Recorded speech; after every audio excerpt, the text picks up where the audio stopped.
The hitman walked into the police station and immediately opened fire on the officers. But the wounded officer didn't die right away. He tried to reach the door to trigger the alarm, but he failed. Just then, 2 officers returned to the station. The hitman quickly pretended to be a delivery man, telling them someone had been accidentally hurt. As the officers stepped forward to check, the hitman suddenly pulled out a gun and shot them. Hearing the gunshots, the captain walked out of his office, but the hitman remained calm, again claiming he was just a delivery man. Using the balloons as cover, he pulled the trigger and killed the captain. I suddenly sensed something was wrong. I drew my gun and tried to stop him, but the hitman pulled out a submachine gun, forcing me to retreat. My colleague heard the gunshots and reached for his weapon, but was killed by his subordinate.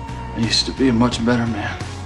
It turned out the subordinate was the hitman's accomplice. Even the drunk man next door was killed by him. I was the only one left in the station. I immediately ran toward the holding cells and hid behind the bulletproof glass. Since only the chief knew the cell password, I had no choice but to reset it. Just as the glass was about to give way, the password reset succeeded at the last moment. Oh no! Well, that fucking blew it.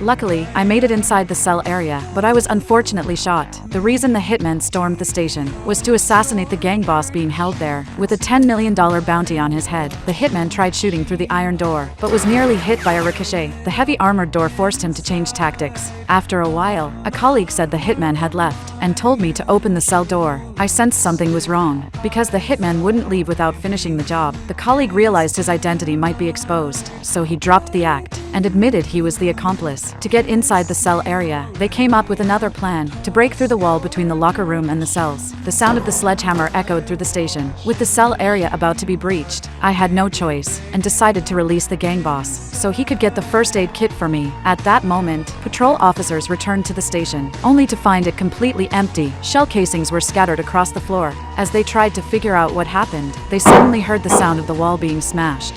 They still doing construction this late? It shouldn't be. When they entered, they saw the colleague breaking the wall. Before they could react, they were shot dead by the hitman. And in the next moment, the gang boss burst out of the cell area.